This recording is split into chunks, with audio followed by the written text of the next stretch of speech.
What's going on, everybody? Welcome back to the vlog. Sorry if there's some background noise. I do have the air conditioning on in the Z, and yes, it is running right now. We got two good pieces of information for you. One is my new front bumper came in, so we're actually going to go over and get it mounted on today. Second is with the wiring. We now have it isolated and found out where well, not the actual wire, but where in the loom that it's actually shorting out. And it's actually in the steering column down here, but below the gauges here. Something is loose, and when it starts misbehaving again, all I have to do really is just kind of like tap those wires down there and everything comes on. So one of the goals for today hopefully is to isolate the wire, find out where it is in the wire, and fix that problem, so I don't have to buy a new harness or anything because we found the problem. So that's great information. So let's go ahead, get to the garage, take off the stock bumper and slap on the one, and I'll show you what I got. You can definitely tell summer's here. It's 81 degrees out, 82 degrees out, and it is 8:56 in the morning, and you can see that there's this huge layer still. The marine layer has to burn off here in San Diego. Actually, through the camera it looks blue still, but no, it's pretty gray up there, so it's awfully humid, and we're going to be working on the bumper. It's going to be uncomfortable. So starting out, to make things easier, we jacked up the car here, took off the wheels so we have no problem with clearance in the inner wells. We took off the nose panel, and the first thing we're going to do is remove these 10mm bolts or Phillips screws, both here on each side, which is going to allow us to loosen the top end of the bumper. And then later on we are going to remove this full bracket right here and attach it on the new front bumper. But we can go ahead and just pop these off real quick.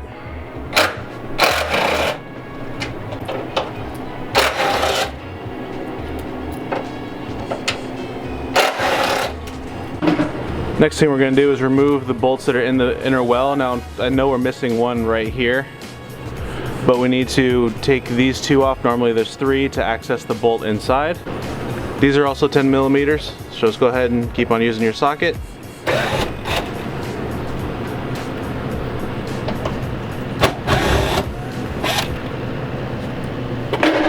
There's one last bolt to remove the inner fender well, which is right here on the bottom side of the bumper, just right underneath the lip. So normally there's also a bolt right here that holds on the front bumper. However, this one is missing that bolt, so we don't need to touch it. But there is a bolt right there that we need to remove. My mistake, I pointed the wrong one. It's right here in this corner.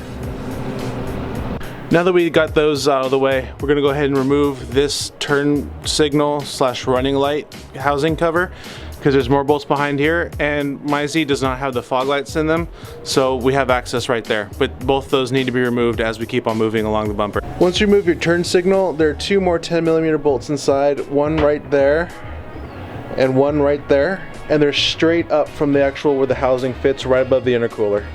Now in a lot of Z's there is a skid plate along the bottom here. However, once again, this one is missing the skid plate because there is going to be another 3 bolts along the bottom here to undo.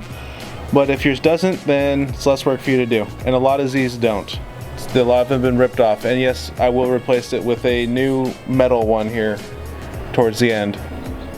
Once you get to the other side, it's repeat the same process. Remove the bolts to hold the inner liner in, and then remove the bolts from below, remove the light, and then get the 2 little bolts inside there. Same process. So just like that, front bumper's off. It takes absolutely no time at all. In fact, this is probably one of the simpler bumpers I've ever done. And then you can actually see how massive these Godspeed intercoolers are here. These are some massive intercoolers. Like, each one of these is probably the size of the intercooler that's on the Speed 3. So you held up the new front bumper, matches up really nicely. The only thing we have to do now is, because it came, we have to drill all the holes for it, and this is going to be the most time-consuming process. Yes, there are little punches here, but we're not sure if we're going to use these directly where they are, because it might not line up correctly. So we're going to go ahead first, drill the holes for the bolts to stick out right here on the fenders, so we can at least get it up, because the rest of them are bolts that actually screw in instead of being held on by nuts. And then once we get it on, we'll show you what it looks like. But now for a lot of drilling. One thing I forgot to mention is there still is a lot of brackets and stuff on the actual back of the stock bumper, which I am going to remove. So that in that corner, this right here, and this is what the nose panel connects to. And then in this corner that we are going to reinstall on the inner bumper. Hey, look, guess when this bumper was made? 6/27 of 2018. So all along inside the new bumper too. So here we have the new front bumper on. We just drilled the holes that are in here, which the bolts run through, to kind of get an idea of how we're doing and how to line it up. This side might need to come out this way a little bit more, but yep, it's getting there. So I'm gonna go ahead and give you guys a little update on where we're at with the bumper installation. We're having a little issue inside the actual inner fender well, and I'll show you guys what I mean real quick. So when we come down here, this obviously, you know, tucks up into here.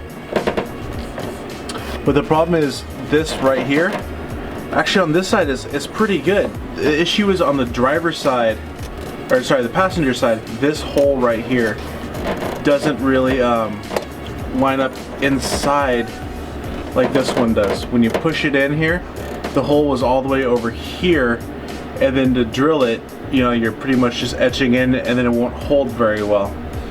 So this side might actually be good. Maybe it's just the passenger side over there, which is our issue. And pretty sure this might need to be replaced. Look at that. Not that. That all separating. Well, okay. So here's the driver's side. We finished it. However, the passenger side is still giving us trouble. And this might just be our lack of experience doing this, but KBD swears that they have perfect 100% alignment. Well then why is this so rounded versus the pointed edge of the 300ZX line right here? Which causes this part to be too short, which makes this angle off, which messes up the whole thing.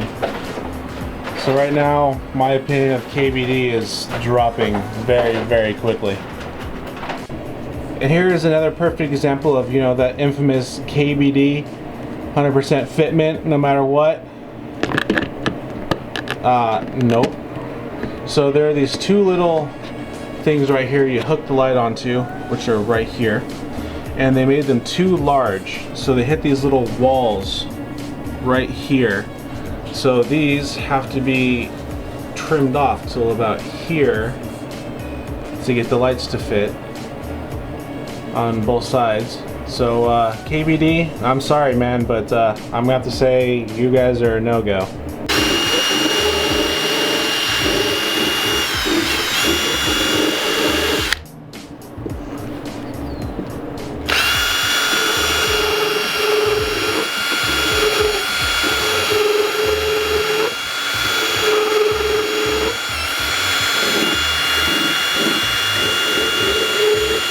Look at the stock bumper again for reference. Look how small the tabs are in the stock bumper to fit the lights.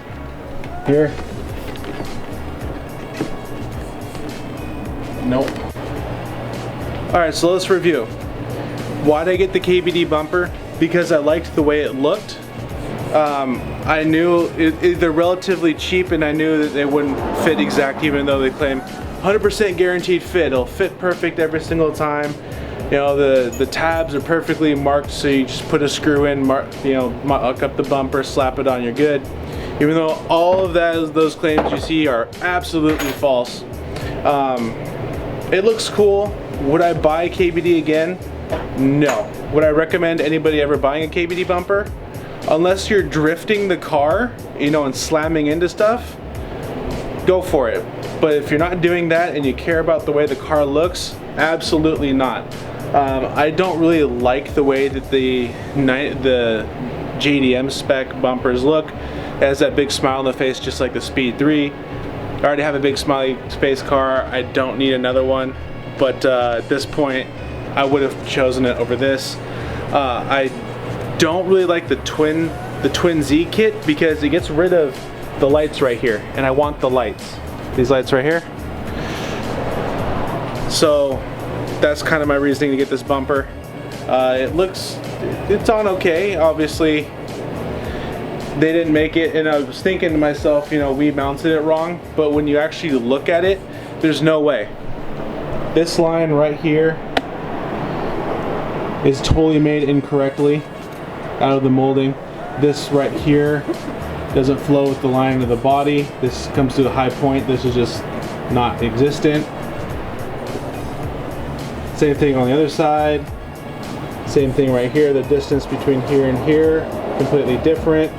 The distance between here and here, completely different.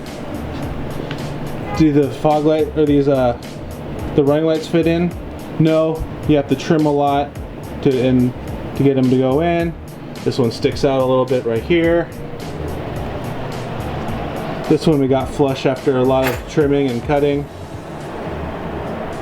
But I mean, you know, the front bumper, it looks good. It does need some mesh or something in here. That's for sure. So am I gonna keep this bumper on the car? I'll keep it on for a little bit. We'll see how easy it is to wrap this bumper and work around it. But long term, not at all. Don't ever plan on keeping this bumper for maybe more than a year. We'll see. We'll see though. So I got the car washed on the way home. I do like the way the bumper looks though.